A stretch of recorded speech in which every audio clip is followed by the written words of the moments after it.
মাজরাটা কি, ব্যাপারটা কি? আনাস বিন মালিক রাদিয়াল্লাহু তাআলা আনহু যখন এই প্রশ্নের সম্মুখীন হলেন তখন বলতেছে, শোনো গো, আজকে এই জন্য আগুনে পোড়াতে পারলো না, এই জন্য আগুনে পোড়াতে পারলো না আপনার কেন? বলছি, শোনো গো, আমার বাড়িতে যখন মেহমান আসলো, আমার বাড়িতে যখন মেহমান আসলো, মেহমান আসার পরে আমি কি করলাম, আমার নবী মুস্তাফাকে খাওয়া দাওয়া শেষ করার পরে একটা রুমাল দিলাম। ওই রুমালটা আমার নবী মুস্তাফা যেন হাত মুবারক রুমালে মুছেছিল। এই হাতের ছোঁয়া যেদিন আমার নবী ওই রুমালে লেগেছে, সেই দিন থেকে আমার বিশ্বাস হয়ে গেছে এই রুমালে আগুনে পোড়াতে পারে না। জোরে বল সুবহানাল্লাহ। সেই দিন থেকে যখন কাচার প্রয়োজন পড়তো, যখন আপনার ময়লা হয়ে যেত, ওই সময়তে আমার সারও লাগে না, সোডা লাগে না, ইজি লাগে না, শ্যাম্পু কিছুই লাগে না। যখন কাচার প্রয়োজন হয়ে যায় ওই সময়তে আমি কি করি, এই রুমালটা আগুনের মধ্যে ফেলে দিই, আর সঙ্গে সঙ্গে নিউ নতুন হয়ে চলে আসে। এবার আপনারা তৈরি হন উত্তর দেওয়ার জন্য। এ ভাইরা, যেই রুমালে আমার নবী মুস্তাফা হাতের ছোঁয়াতে লাগার কারণে রুমাল আগুনে পোড়াতে পারে না, সেই নবী মুস্তাফা 9 মাস আমার মায়ের আম্মা আমিনার গর্ভে ছিল। আজকে যেই নবী মুস্তাফার নূর আব্দুল্লাহর পুস্তকে ছিল, আজকে এতদিন পুস্তকে আব্দুল্লাহর পুস্তকে ছিল, এতদিন আপনার মা আমিনার গর্ভে ছিল।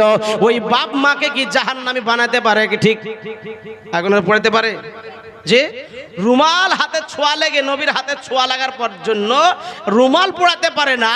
আর ওই নবী মুস্তাফা মায়ের গর্ভে ছিল, আজকে মায়ের গর্ভে ছিলেন এবং আব্দুল্লাহ অর্থাৎ পিতার পুস্তকে ছিল, সেই বাপ মাকে জাহান্নামী বানাতে পারে আগুনে? সেই বাপ মায়ের জন্য জাহান্নামের আগুন হারাম হয়ে যাবে। জোরে বল সুবহানাল্লাহ। তার মানে আপনি কি বুঝলেন? নবীর বাপ মা বারহাক জান্নাতি জান্নাতি জান্নাতি জান্নাতি। জোরে বল সুবহানাল্লাহ। নিজের কোনো খোঁজ খবর নাই, জান্নাত পাবে কি জাহান্নামী হবে? ও কোথাকার খবর লাগাচ্ছে দেখি না। হ্যাঁ, মুআজ্জাজ মুকাররাম, আসুন একবার শুনে নবী মুস্তাফা সরওয়ারে কায়নাত সাল্লাল্লাহু তাআলা আলাইহি সালাতু ওয়াস সালাম। এবার জানো আপনার ওই জঙ্গলের কথাতে এবার চলে আসলাম। মুআজ্জাজ মুকাররাম, যখন আপনার দেখলেন নবীর আব্বার আব্দুল্লাহর কপালে নুন নাই, ফাতেমা বলতেছে, শোনো গো, আমি আর কোনো পুরুষকে বিয়ে করব না।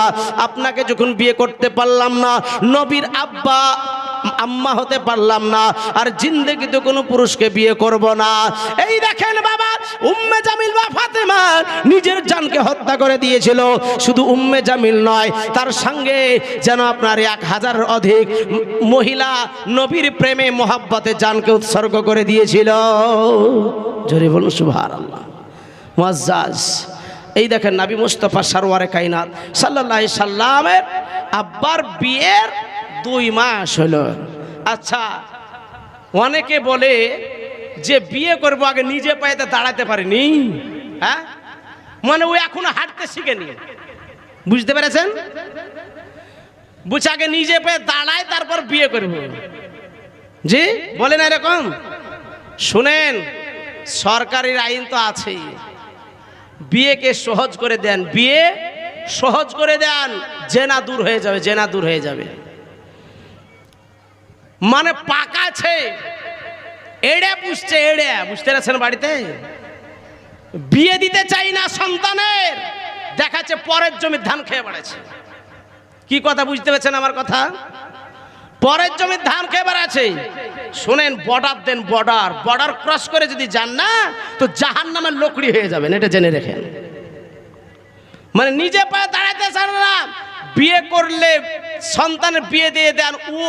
ও রুজির মালিক হচ্ছে আল্লাহ, ঠিক কি না?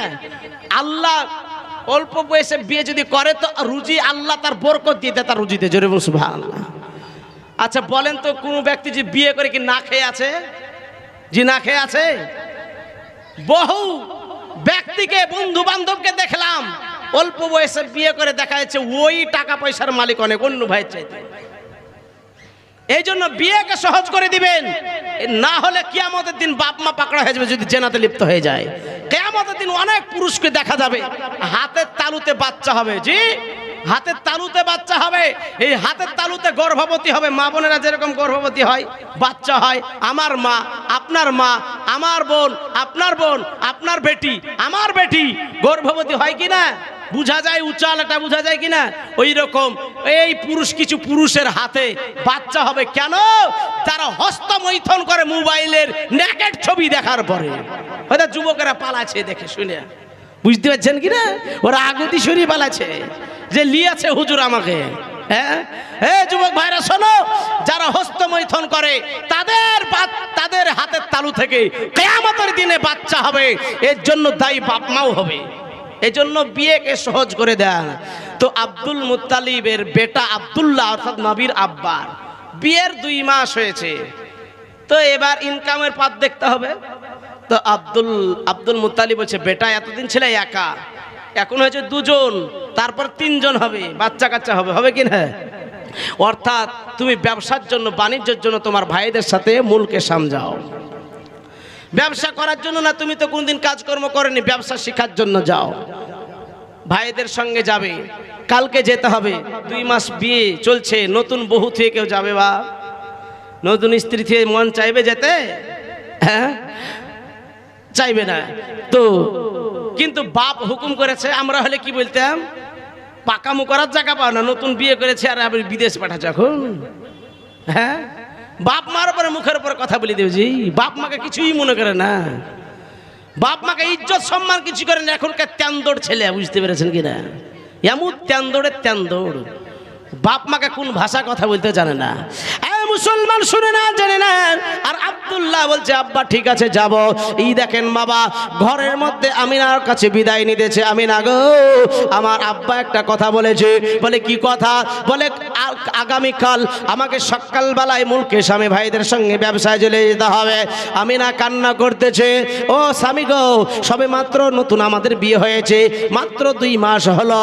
ও স্বামী, আমি একা কেমন করে ঘরে একা একাই থাকবো? বলে চিন্তা করিও না, আমিনা চিন্তা করিও না, আজকে আমি স্বল্প সময়ের মধ্যে ব্যবসা করে চলে আসবো। আমিনা, তোমার গর্ভে যে সন্তানটা আছে, এই সন্তানটা আমি আসার আগে যদি পৃথিবীর আলো দেখে নেয়, পৃথিবীর মাঝে চলে আসে, তার নাম রাখবে মোহাম্মদ। জোরে বলুন, নাম রাখবে মোহাম্মদ। আর আমরা নাম রাখি কি? বল্টু, পল্টু, সেন্টু, রেন্টু, মুন্টু, ঝুন্টু, কালু। হ্যাঁ, কালু নাই আপনাদের এলাকায়? হাই রে কালু, এই কালু নামে যা বরকত, সব জায়গাতে 2টা-3টা করে থাকবে। আর নাম রাখবে। হুজুরের কাছে যাবে না, ও ইমামের কাছে গেলে যদি 200 টাকা লেগে যায়, যে ইমাম সাহেবের কাছে যাবে না, ইমামকে কিছুই মনে করে না এরা।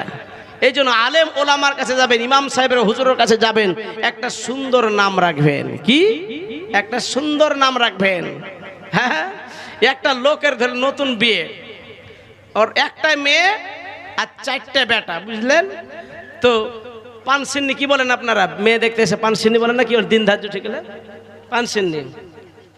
আসার পরে এবার জায়গা দিবে তো, খাবার দিবে তো। তো প্রথম বেটা হয়েছে, নাম রেখেছে কি? হুজুরের কাছে গেছে, তো নাম রাখো আব্দুল্লাহ। ওল মডেল, এই সব নাম ভালো লাগবে না। তো কি নাম? তো রেখেছে ফুটিয়ে। যে দ্বিতীয় বেটা হয়েছে, তার নাম রেখে ছিড়ে। হ্যাঁ, আর একটা নাম রেখেছে পচা, আর একটা নাম রেখেছে লাঠি। তো পানসিন্নিতে এসেছে, তো ডাকছে, ওই ছিড়া, পার্টিটা লিয়ে তো। আরে ছি ছি ছি ছি, এই নতুন কুটুমকে ছিড়িয়া পাটি পাড়ি দিবে? তো বা তো বা। তারপরে যা হলো হলো, তো বুঝছো ফুটো বন্ধনা নেই তো, হাত পা ধুইতে, পানি ধোয়ার জন্য। যে ফুটে বন্ধা দিবে, ইয়াও তো বাস্তব কি কথা বলছে এরা। তো তারপরে বলছে, ওই পচা নাস্তা লি তো, পচা নাস্তা দিবে।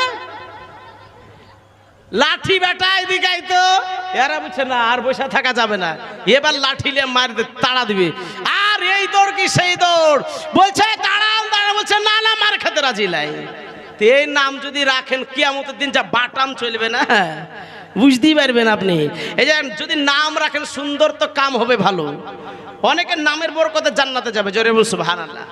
নাম রাখেন মোহাম্মদ, আহমদ। যে বাড়িতে মোহাম্মদ নাম থাকে, আহমদ থাকে, ওই বাড়িতে বরকত চলে আসে। জোরে বলুন সুবহানাল্লাহ। মুআজ্জাজ মুকাররম। তাই আমিনাকে বলছে একটা সুন্দর নাম রাখবেন।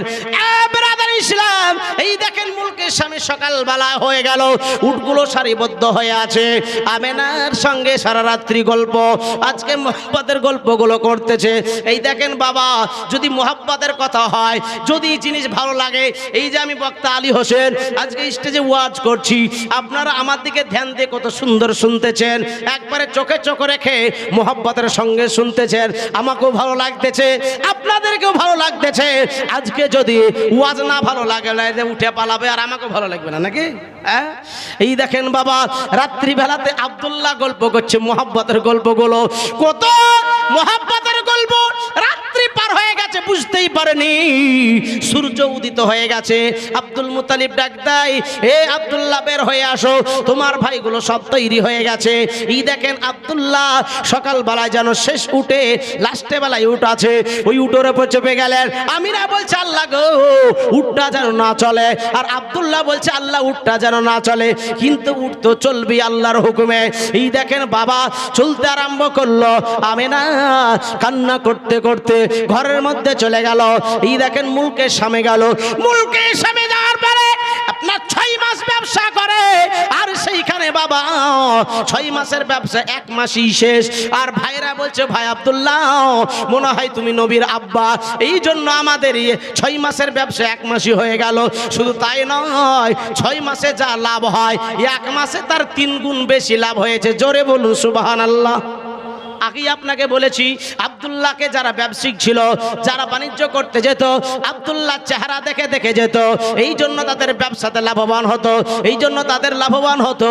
আর আব্দুল্লাহর এই জন্য তার ভাইরা বলছে, আব্দুল্লাহ হে নবীর আব্বা, এই জন্য আমাদের ব্যবসায় বেশি লাভ হয়েছে, চলো বাড়ি চলো। 1 মাসে বলছে ভাই ব্যবসা শেষ, বলে হ্যাঁ, আনন্দ করতেছে, চলো চলো বাড়ি চলো। এই দেখেন বাবা, চলতে আরম্ভ করলো।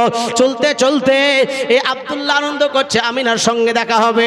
হাইরে, শুধুমাত্র 2 মাস বিয়ে হয়েছে, বাড়ি যাব, বিবির সঙ্গে দেখা হবে, আনন্দ হবে, কত মজা হবে। এই দেখেন বাবা, চলতে আরম্ভ করলো। চলতে চলতে মুলকের সামনে যখন আসলো, পেটে ব্যথা আরম্ভ হলো। আর সিরাতে মুস্তাফা বলে একটা কিতাব আছে, ওই কিতাবে লেখা আছে বোখার বা জ্বর, বোখার মানে জ্বর, তো পেটে ব্যথা হোক আর জ্বরই হোক, পেটে যখন ব্যথা আরম্ভ হলো, ভাইদেরকে ডাক দিয়ে বলে, ও ভাইরা তোমরা দাঁড়িয়ে যাও, আমি আর সহ্য করতে পারি না, একটু তোমরা দাঁড়াও। এই দেখেন বাবা, ওইখানে রুকে গেল। ভাইরা বলছে, আহারে আমরা বাদ দিয়ে আমাদের আদরের ছোট ভাইয়ের পেটে ব্যথা আরম্ভ হয়ে গেল। ওইখানে ডাক্তার কবিরাজ দামি দামি ডাক্তার দেখানো হলো, কোনো কমের কথা নয়, কোনো মতেই পেটের ব্যথা কমলো না। ভাইরা আমার, মা বোনেরা শুনে যান, রাতের বেলা এই দেখেন বাবা, এবার জানো ছোট্ট ভাই আব্দুল্লাহ বলছে, ভাই গো আর আপনারা এখানে থাকিয়েন না, কয়েকদিন অতিবাহিত হয়ে গেল, আপনারা বাড়ি চলে যান। বলে কেন ভাই এ কথা বলছো কেন? বলে তোমাদের কাছে টাকা পয়সা আছে, যদি চুরি হয়ে যায়, হামলা হয়ে যায়, ও ভাই তোমরা বাড়ি চলে যাও, যদি আমি ভালো হয়ে যাই তো তোমরা আমাকে নিয়ে যাবে।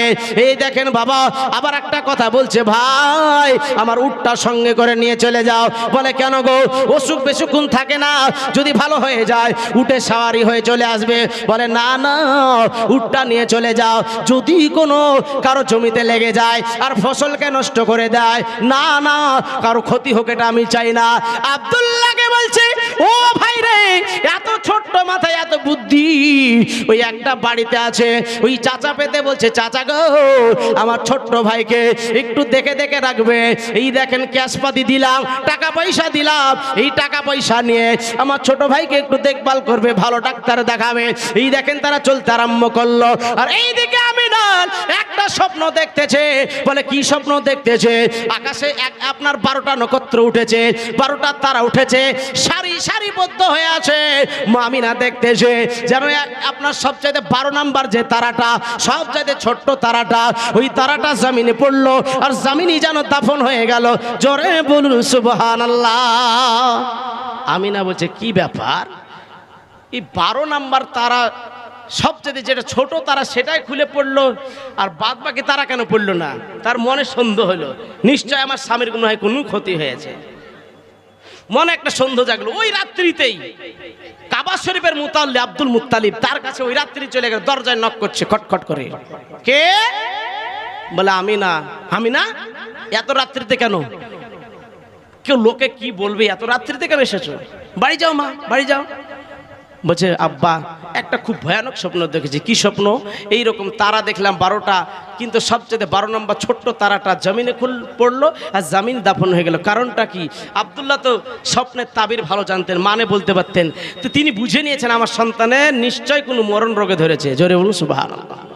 তিনি বুঝে নিয়েছেন। আমিনাকে বললি তো তিনি কান্নায় ভেঙে পড়বে। হে আমিনা, তুমি যাও, সকালবেলায় স্বপ্নের মানে বলে দেবো, খুব মানো ভালো, যাও তুমি চলে যাও। এই দেখেন বাবা, সকাল যখন হলো সারিবদ্ধ হয়ে উঠ আসতে আরম্ভ করলো। বড় ছেলে হারিস, তারপর মেজো ছেলে ল ছেলে, এইভাবে আসতে আরম্ভ করলো। বাড়ি না গিয়ে আব্বার সঙ্গে আগে দেখা, আব্বার যেন হাতে পায়ে চুমু করলো। কত মুশি করার পরে বলছে আব্বা গো, ব্যবসাতে খুব লাভবান হয়েছে। যে 6 মাস ব্যবসা করে এত লাভ হয় না, 1 মাস ব্যবসাতে তার 3 গুণ লাভ বেশি হয়েছে। বলে ভালো কথা। বলে বেটা আমার আদরের বেটা আব্দুল্লাহ কোথায়? বলে আব্দুল্লাহকে পেটে ব্যথা আরম্ভ হলো। কয়েকদিন মাকামি আবুই থাকলাম, কিন্তু ব্যথার কোনো কমতি নাই। ওই জায়গাতে একটা বাড়িতে রেখে এসেছি, ওই লোকটাকে চাচা পেতেছি। ওই চাচাটা কত ভালো ছিল আব্বা, ওই বাড়িতে রেখে এসেছি। আব্দুল মুত্তালিব বলছে আরে কি করেছিস যে আব্দুল্লাহকে না দেখলে আমি থাকতে পারি না। আজকে তোদের স্ত্রীরা দেখে খুশি হবে, আনন্দ পাবে। এতদিন পর বিদেশ থেকে বাড়ি এসেছিস, আজকে মাত্র তাদের 3 মাস বিয়ে হওয়া হলো। যদি আমি না দেখতে পাই, কত অখুশি হয়ে যাবে, আনন্দ পাবে না, সে কত কষ্ট পাবে অন্তরে। এ হারিস, যা যা সমস্ত হাদাস পুরা করার পরে রেস্ট করে তাড়াতাড়ি করে চলে যা। এই দেখেন বাবা, অল্প সময়ের মধ্যে আবার মাকাম আবু আনামায় আসলো। আসার পরে দেখতেছে যেন একটা খাটিয়াতে যেন আপনার কাফন চড়ানো একটা লাশ দেখলো। আর আরেকটা কিতাবে লেখা আছে, ওই কিতাবে লেখা আছে দাফন করে মানুষগুলো বাড়ি আসতেছিল। দাফন করে যখন বাড়ি আসতেছিল, ওই বাড়ির চাচা কয়েকজনকে সঙ্গে করে নিয়ে হারিসকে বলছে হারিস গো কখন আসলে? বলে এই সবে মাত্র ঢুকলাম। বলে শোনো এক কাজ করো, একটু মুখ হাত ধুয়ে নাও। বলে কখন এসেছো? বলে এই সবে মাত্র আসলাম। বলে আমার ভাই কথা আগে বলো। বলে তোমার ভাই এমন জায়গায় রেখেছি খুব আরামের সহিত ঘুমাচ্ছে। আব্দুল্লাহর ভাইকে বলছে হারিস শুনে নাও, হাত মুখ ধুয়ে নাস্তা পানি করে নাও, যেই জায়গায় তোমার ভাই আছে ওই জায়গায় তোমাকে নিয়ে যাও। এই দেখেন বাবা, নাস্তা পানি করলো। নাস্তা পানি করার পরে এবার নিয়ে চলতে আরম্ভ করলো একটা জঙ্গলের ভিতরে নিয়ে যেতে গভীর জঙ্গলে ঢোকার পরে একজন ব্যক্তি বলছে এইটা হলো আমার মায়ের কবর, আমার মা ইন্তিকাল করেছে। কেউ বলছে এটা আমার বাবার কবর, আমার আব্বা ইন্তিকাল করেছে। আজকে এই দেখো বলছে এটা আমার ভাইয়ের কবর, কেউ বলছে আমার বোনের কবর। সবাই আপাপুন যখন আত্মীয় গুলাকে দেখাতে আরম্ভ করেছে, কিন্তু ওই চাচা একটা নতুন কবরের দিকে আঙ্গুল দিয়ে বলছে এটাই হলো তোমার ভাই আব্দুল্লাহর কবর, চিরতরে ঘুমিয়ে গেছে। জোরে বলুন সুবহানাল্লাহ। আরে আদরের ছোট ভাই যেমন এই কথা শোনা যেন মাথায় আসমান ভেঙে পড়েছে, অজ্ঞান হয়ে জমিনে লুটিয়ে পড়েছে। এই দেখেন বাবা, ইয়ারা বলছে হায় হায় কি হলো? যেন আপনার চোখে মুখে পানি ছিটালো। চোখে মুখে পানি ছিটানোর পরে যেন আপনার হুঁশ ফিরে পেল। হুঁশ ফিরে পাওয়ার পরে বলছে ওগো হারিস, ভেঙে পড়িও না, ভেঙে পড়িও না, সবাইকে দুনিয়া ছেড়ে একদিন যেতে হবে। আসার সিরিয়াল আছে, যাওয়ার কোনো সিরিয়াল নাই। ঠিক কিনা? বড় ভাই, মেজো ভাই, ল ভাই, ছোট ভাই, কিন্তু যাওয়ার সময় এটা লেখা আছে নাকি যে বড় ভাই আগে যাবে? ছোট ভাইও যেতে পারে, মেজো ভাই যেতে পারে। ঠিক কিনা? হ্যাঁ, এ হারিস তুমি চিন্তা করিও না, মরণ কারোর জন্য রুকে থাকে না। সময় হয়ে গেলেই ইসরাইল ফেরেশতা চাবি মুড়া দিয়ে তার জানটাকে কবজ করে নিয়ে চলে যায়। হ্যাঁ, আপনারা মরণকে স্মরণ করিয়েন। আল্লাহ রাসূল বলেন মরণকে যে দিনের বেলায় 20 বার স্মরণ করবে তার মৃত্যুটা শহীদি মৃত্যু হবে। জোরে বলুন সুবহানাল্লাহ। আর একটু জোরে হবে না সুবহানাল্লাহ? মুআজ্জাজ মুকাররাম। তো হারিস কি করলো? ওইখান থেকে আব্বার কাছে চলে আসলো। আব্বার কাছে আসার পরে সব কথা খুলে বলল। আমিনা শুনে বলতেছে হায়, স্বপ্ন তো সত্য হয়ে গেল। আমিনা কি করলো? ঘরের মধ্যে দ্রুত গতিতে যাওয়ার পরে বুক পাড়া দিয়ে কান্না করতে আরম্ভ করলো, জোরে জোরে কান্না করতে আরম্ভ করলো। আমিনার কান্না দেখে আব্দুল মুত্তালিব তালি বলছে আমেনা জোরে জোরে কান্না করিও না, কান্না করিও না মা, কান্না করিও না। আপনার জন্য অন্যান্য মহিলাগণ বুঝাচ্ছে, কিন্তু বুঝে আসবে কি, মহিলারা তো কান্না করবি, ওদের কান্নার ডিজাইন দেখলে মাথা খারাপ হয়ে যাবে নাকি। দেখবেন যদি ওর মা মারা যায় আর যদি আর একটা বেটা থাকে, ওর বেটার 14 গোষ্ঠীর নাম ভুলিয়ে দেবে। কেন? বলে মা গো আমার ভাই না দেখলে এই রকম হতো না নাকি, ওর ভাইয়ের বদনাম করে ছেড়ে দিবে। এরকম মহিলা নাই? আরে যে কোনো বাহানাতে মরবেই, মৃত্যু অনিবার্য, যে কোনো বাহানাতে মরতে পারে। মুআজ্জাজ মুকাররম আমেনা বলতেছে আমার বেটা মোহাম্মদ ইয়াতিম হয়ে গেল, মোহাম্মদ নাম যতই জপি, জোরে বলুন সুবহানাল্লাহ। তা আপনাদের দেশের লোক সুবহানাল্লাহ বলতে পারে না নাকি? হ্যাঁ, সুবহানাল্লাহ বললে বক্তাকে যদি দেন জোশ তো বাড়বে হোশ আমার নাকি। আপনার দিলে যদি দেন জোশ তো আমার বাড়বে হোশ। তো এমন কথা বলছে, আপনারা চুপচাপ বসে আছেন, মনে হচ্ছে আমারই মুখে তালা লেগে যাবে।